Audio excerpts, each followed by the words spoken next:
नमस्ते, आप देख रहे हैं मेरठ दर्शन और आज के मेरठ दर्शन के बुलेटिन के साथ मैं हूं निशा। आज के बुलेटिन में आप सभी का स्वागत है। दीपावली का पर्व पूरे देश भर में बहुत ही खुशी के साथ हर्षोल्लास के साथ मनाया गया और अब छठ पूजा की तैयारी चल रही है। जी हां, छठ पूजा भी देश भर में बहुत ही हर्षोल्लास के साथ मनाया जाता है। नदियों पर इतनी भीड़ होती है, नहरों पर इतनी भीड़ होती है कि चंद्र के दर्शन और सूर्य नारायण के उगते हुए दर्शन के लिए लोग बाजे नगाड़े ढोल के साथ वहां पर पूरे परिवार के साथ पहुंचते हैं। लेकिन इस बार कोविड-19 की जो हालत चल रही है उसी को देखते हुए उससे बचने के नियमों के दायरे में रहकर सरकार द्वारा अभी तक कोई भी गाइडलाइन जारी नहीं की गई है, जिसे लेकर इस बार छठ पूजा में कोई भी व्यक्ति नदी किनारे नहीं जाएगा। जैसे कि मेरठ में भी काफी जगह पर खगोल तीर्थ है, मोदी नगर, मुरादनगर की जो नहर है, नानू की नहर है, यहाँ पर काफी भीड़ होती थी। छठ पूजा वाले दिन काफी लोग पूरे परिवार के साथ और पूरे ढोल नगाड़ों के साथ नदी में उगते हुए सूर्य नारायण की पूजा करने के लिए जाया करते थे। लेकिन इस बार जो कोविड-19 चल रहा है उसकी सुरक्षा को देखते हुए सरकार ने आदेश दिया है कि इस बार छठ पूजा सभी अपने अपने घरों में मनाएंगे, कोई भी नदी पर स्नान के लिए नहीं जाएगा। तो मैं भी अपने चैनल के माध्यम से सभी से अपील करती हूँ कि जिस तरीके से अभी तक सभी फेस्टिवल नियमों के दायरे में रहकर मनाए गए हैं, अपनी सुरक्षा करते हुए मनाए गए हैं, तो इस छठ पर्व को भी सभी नियमों के दायरे में रहकर और अपना बचाव करते हुए मनाएं। क्योंकि अगर हम सुरक्षित रहे, हमारा परिवार सुरक्षित रहेगा, हमारा देश सुरक्षित रहेगा, फेस्टिवल तो हम आगे भी मना सकते हैं। MD paramedical and hotel management institute Bharat सरकार द्वारा मान्यता प्राप्त। छात्र छात्राओं के उज्जवल भविष्य के लिए paramedical diploma degree certificate course, hotel management diploma degree course प्रवेश प्रारंभ। Shraddhapuri, Kankarkhera, Meerut. MD paramedical and hotel management institute लाया है एक ही छत के नीचे छात्र छात्राओं का उज्जवल भविष्य। Hotel management diploma degree course व nursing, dental, first aid, lab, OT, X ray diploma degree course. Shraddhapuri, Kankarkhera, Meerut. 9760141320। आज के समाचारों के प्रायोजक हैं खेमचंद पहलवान, पूर्व सदस्य Uttar Pradesh Congress committee, Arvind Kumar Gupta, Marwari Bhoj, metro plaza, Delhi road, Meerut, doctor Beena Rani Agarwal, समाज सेविका, माधुरी डांस एकेडमी, पल्लवपुरम, मेरठ। अब नजर डालते हैं आज की हेडलाइंस पर, जिसके प्रायोजक हैं zoom digital movie world. Corona के बढ़ते कहर से अभी निजात मिलना है दूर, रोज घटता बढ़ता है कोरोना का ग्राफ, रोज सामने आ रहे हैं नए कोरोना पॉजिटिव। 8 सितंबर को दिन दहाड़े जागृति बिहार में ज्वेलर से लूट के बाद हत्या के आरोपी 50,000 के इनामी लुटेरे को मेरठ एसटीएफ ने किया गिरफ्तार। उसके पास से लूट का सामान भी हुआ बरामद। रोहट्टा रोड से 3 बोगस अभियुक्तों को किया गया गिरफ्तार, जिन पर लगाई गई एनएसए। अखिल भारतीय विद्यार्थी परिषद मेरठ प्रांत ने लक्ष्मीबाई की जयंती पर प्रांत छात्र सम्मेलन का किया आयोजन, जिसमें पूरे प्रांत से 1000 छात्राओं ने ऑनलाइन जूम के माध्यम से सम्मेलन में लिया भाग।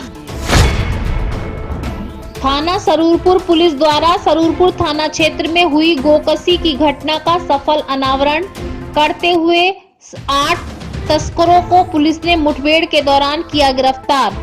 अभियुक्तों के कब्जे से तमंचे, 3 कारतूस, 1 खोखा कारतूस, 1 मारुति सुजुकी कार फर्जी नंबर प्लेट हुई बरामद। थाना नौचंदी क्षेत्र के ग्राउंड में एक युवक ने 9 वर्ष की बच्ची को चाउमीन खिलाने के बहाने दिखाई अश्लील वीडियो, बच्ची के साथ दुष्कर्म का किया प्रयास। बच्ची ने विरोध में मचाया शोर, आसपास के लोगों ने आरोपियों से बच्ची को छुड़ाया। युवक की जमकर की पिटाई, मौके पर पहुंची पुलिस ने युवक को लिया हिरासत में। पूर्व पीसीसी सदस्य खेमचंद पहलवान ने पूर्व प्रधानमंत्री इंदिरा गांधी की 104वीं जयंती पर भाजपा पर साधा निशाना। कहा, इंदिरा गांधी ने जिन करोड़ों गरीबों को ऊपर उठाने के लिए रखी समाजवाद की नींव, भाजपा ने उन गरीबों से छीनी रोटी और बढ़ाया भ्रष्टाचार। जिला महानगर कांग्रेस ने संयुक्त रूप से आयरन लेडी पूर्व प्रधानमंत्री इंदिरा गांधी जी की 104वीं जयंती पर बुढ़ाना गेट कांग्रेस कार्यालय में किया इंदिरा गांधी को नमन व उनके बताए हुए मार्ग पर चलने की ली सौगंध। पूर्व विधायक गोपाल काली की फायरिंग करते हुए वीडियो हो रही थी वायरल। वे गंगानगर थाने में रिपोर्ट को लेकर आज गोपालकाली कचहरी स्थित अंबेडकर चौराहे पर बैठे धरने पर कहा उनके खिलाफ रचा जा रहा है षड्यंत्र। वो वीडियो काफी पुरानी है, बंदरों को भगाते हुए। भारत की पूर्व प्रधानमंत्री आयरन लेडी इंदिरा गांधी की 104वीं जयंती पर आज महानगर समाजवादी पार्टी व पूर्व पार्षद नगर निगम मेरठ की ओर से इंदिरा गांधी चौक पर इंदिरा गांधी की प्रतिमा पर माला अर्पण करके दी भावभीनी श्रद्धांजलि। जनपद संबल के चंदौसी में शासनादेश अनुसार कोविड-19 से बचाव हेतु चलाया जन जागरूकता अभियान। अशोक कुमार क्षेत्राधिकारी चंदौसी, अमरीश कुमार ARTO संबल द्वारा डबल फाटक चंदौसी में किया गया विशेष सड़क सुरक्षा सप्ताह का उद्घाटन।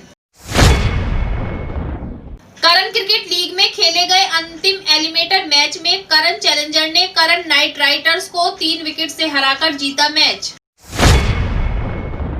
अब खबरें विस्तार से। मेडिकल थाने की पुलिस को फिर से एक बड़ी कामयाबी हाथ लगी। जी हाँ, मैं आपको बताती हूँ पूरा मामला क्या है। जागृति बिहार में 8 सितंबर को भागामल ज्वेलर्स के यहाँ बड़ी लूट हुई थी। लूट के बाद हत्या की घटना को अंजाम दिया गया था।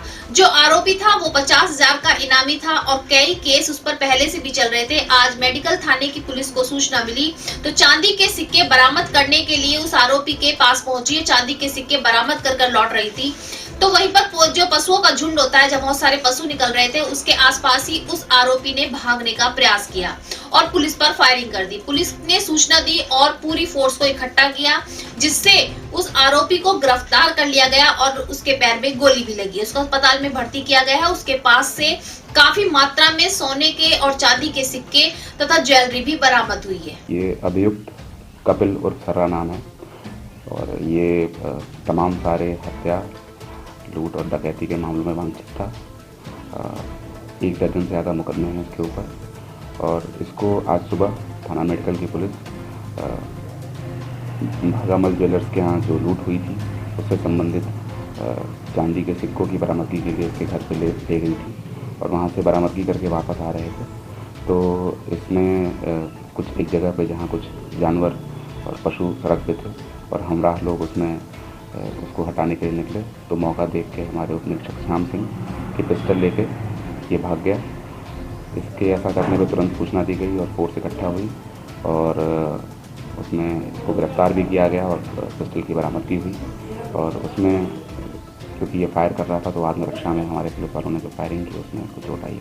अखिल भारतीय विद्यार्थी परिषद, जी हाँ, अखिल भारतीय विद्यार्थी परिषद समय समय पर छात्राओं को जागरूक करने के लिए ऐसे कार्य करते रहते हैं कि जिससे छात्रों के अंदर एक जागरूकता पैदा होती है और अपने लिए स्वयं लड़ने की एक क्षमता उत्पन्न होती है। आज भी अखिल भारतीय विद्यार्थी परिषद द्वारा RG डिग्री कॉलेज में एक सम्मेलन का आयोजन किया गया, जिसमें सभी प्रांतों से लगभग 1000 छात्राओं ने ऑनलाइन जूम के माध्यम से सम्मेलन में भाग लिया।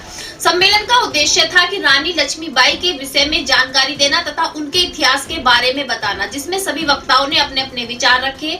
अखिल भारतीय विद्यार्थी परिषद छात्राओं को आगे बढ़ने के लिए एकजुट संगठन है, ना ही उनकी केवल समस्याओं को सुनता ही नहीं है, केवल उनकी समस्याओं को सुनने के बाद उनको दूर करने की भी क्षमता रखता है। चाहे वो तलवारबाजी थी, चाहे सेना का नेतृत्व करने की क्षमता थी, इस तरह की क्षमताओं का विकास उनका हुआ। एक बहुत सशक्त, एक बहुत स्ट्रॉन्ग, एक बहुत कैपेबल, एक पढ़ी लिखी इंटेलेक्चुअल लेकिन स्ट्रॉन्ग महिला की छवि हम सबके सामने आ जाती है। तो मैं मानती हूँ कि इससे अच्छा उदाहरण और क्या हो सकता है विद्यार्थी परिषद में आने वाली छात्राओं को सामने रखने के लिए। इससे बढ़िया रोल मॉडल। आयरन लेडी पूर्व प्रधानमंत्री इंदिरा गांधी की आज 104वीं जयंती पर जहां संस्थाएं अपने अपने तरीके से उनको नमन कर रही हैं, वहीं पर आज पूर्व PCC सदस्य खेमचंद पहलवान ने कहा कि इंदिरा जी ने जिन गरीब करोड़ों लोगों के जीवन स्तर को ऊपर उठाने के लिए समाजवाद की नींव रखी थी, भाजपा ने आज उसके करोड़ों लोगों के हाथों से रोटी छीनने में लगा हुआ है और भ्रष्टाचार फैला हुआ है। जिस तरीके से चोरी, लूट, मार की घटनाएं बढ़ती जा रही हैं, तो इससे लगता है कि भाजपा के राज में भ्रष्टाचार जरूर चल रहा है। यही सभी बातें ध्यान में रखते हुए आज इंदिरा गांधी को उन्होंने नमन किया। आज हम लोग अपनी प्रिय नेता स्वर्गीय इंदिरा गांधी जी का 104वां जन्मदिन मना रहे हैं। मित्रों, इंदिरा जी आज हमारे बीच नहीं हैं, लेकिन आज भी भारत का जन जन उनको याद करता है। भारत ही नहीं बल्कि विश्व के अग्रणी देश भी उनको याद करते हैं तथा उनके द्वारा किए गए कार्यों की सराहना करते हैं। दोस्तों, इंदिरा जी शक्ति की पुंज थी, शांति की दूत थी, अमन की इच्छा उनके रोम रोम में समाई थी, गरीबों की मसीहा थी, देश के लिए पूर्ण रूप से समर्पित थी। उनके द्वारा किए गए कार्यों को यदि हम गहराई से देखें तो हम स्पष्ट रूप से देख सकते हैं कि वो उदारवादी नीति की समर्थक थी। उनकी इस उदारवादी नीति का हमारे समक्ष बांग्लादेश एक स्पष्ट उदाहरण है। मित्रों, इंदिरा जी के समय में आतंकवादी ताकतों में इतनी बड़ी हिम्मत नहीं थी कि वो अपना सर उठा सके। उनके समय में आतंकवाद को पूर्ण रूप से कुचल दिया गया था। लोग अपने घरों में सुख और चैन की नींद सोते थे, महिलाएं निडर सड़कों पर घूमती थी। लेकिन आज भाजपा की सरकार में इस महिलाओं का निकलना दूभर हो गया है। लोग घरों से निकलते हुए भी डरते हैं। मित्रों, इंदिरा जी का स्मरण तभी सार्थक होगा जब हम उनके बताए हुए रास्ते पर चलेंगे, देश की एकता व अखंडता को ध्यान में रखेंगे और निश्चय करेंगे कि हम सब आपस में भाईचारे की भावना से जिएंगे। किसी मजहब, भाषा या संकीर्णता की कोई भावना हमारे दरमियान नहीं आएगी। इन्हीं शब्दों के साथ मैं स्वर्गीय इंदिरा जी को अपने श्रद्धा सुमन अर्पित करता हूँ और उनको कोटि कोटि नमन करता हूँ।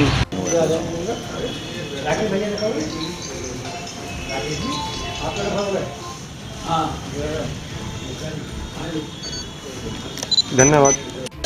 भाई सलीम पठान जी से निवेदन है वो भी इंदिरा जी को श्रद्धा सुमन अर्पित करें। सलीम पठान जी। शुक्रिया राघव जी। रोहताज भैया जो हमारी कमेटी में महानगर के उपाध्यक्ष हैं, मासूम असगर जी, माइनॉरिटी डिपार्टमेंट से सिटी चेयरमैन हमारे नसीम सैफी साहब, ये हमारे बड़े नजदीकी साथी रहे। नसीम आगे वो मुखबरी करके अंग्रेजों की तब प्रधानमंत्री गेट पे दे मारी। हाँ, ये कहावत है, जो जेल में गया वो उसको मालूम। हमारी नेता पूर्व प्रधानमंत्री श्रीमती इंदिरा गांधी जी की 104वीं जयंती के उपलक्ष्य में तमाम मेरठ महानगर, मेरठ जिला कांग्रेस कमेटी के कार्यालय पर तमाम पूर्व विधायक गोपाल काली की एक वीडियो वायरल हो रही थी। जी हाँ, अभी कुछ दिनों पहले एक वीडियो वायरल हो रही थी जिसमें गोपाल काली अपने घर की छत पर खड़े होकर फायरिंग कर रहे थे। उसी को लेकर के गंगानगर थाने में रिपोर्ट भी दर्ज कराई गई है। उसी विषय को लेकर आज गोपाल काली अम्बेडकर चौक पर धरने पर बैठे। उनका कहना है कि उनके खिलाफ केवल षड्यंत्र रचा जा रहा है। वो ऐसी कोई भी वीडियो दीपावली वाले दिन नहीं बनाई गई है और ना ही उन्होंने कोई फायरिंग की है। उनका कहना है कि अभी उन्होंने हस्तिनापुर के दरोगा धर्मेंद्र खटीक के खिलाफ कार्रवाई की मांग की थी, तो उसी को लेकर के जैसे उनका कारोबार बंद है तो उनके खिलाफ एक षड्यंत्र रचा जा रहा है। आज धरने पर बैठने का उनका मकसद ये था कि जो उनके खिलाफ रिपोर्ट दर्ज कराई गई है उसको निरस्त किया जाए। उनका कहना है जो फायरिंग की वीडियो है वो काफी समय पहले है। बंदरों के आतंक से परेशान होकर बंदरों को भगाने के लिए वो फायरिंग की गई। तो मुझे 15 मिनट में 6 बार बोला ही जान से मारने की कि यदि आपने ये कार्रवाई बंद नहीं की तो आपके परिवार सहित जान से मार दिया जाएगा। उसकी मैंने शिकायत। मैं बीच में 2 चुनाव कांग्रेस से लड़ा। शुरू में मैं चुनाव जीता था मुलायम सिंह मायावती सरकार में, बाई इलेक्शन हुआ था 94 में। तो आप उसके बाद में उससे पहले कभी बीजेपी वहाँ हस्तिनापुर में जीती थी, पहली बार में ही। उसके बाद में आप कब से बीजेपी लगातार बीजेपी में 94 में बीच में 2 बार कांग्रेस के चुनाव लड़ा। और धर्मेंद्र खटीक और उसके आका भाई जिनका काला का जो कारोबार बंद हुआ है, एक इतना आलीशान फार्म हाउस उन्होंने हस्तिनापुर में बनाया, सारे मीडिया को पता है। वहाँ ना आका के बारे में पहले ही बता चुका हूँ। नहीं, मैं कुछ इस बारे में नहीं जानता, लेकिन जो धर्मेंद्र खटीक को संरक्षण प्राप्त है इसलिए वो 23-2 साल एक थाने में रहे और उससे पहले वो मवाना थाने में रहे और परिषदगढ़ थाने में रहे। 3 साल लगातार एक ही विधानसभा क्षेत्र में वो रहे। यहाँ पे बैठने का विधायक जी, आपकी पार्टी के आप खुद भाजपा से हैं, जी।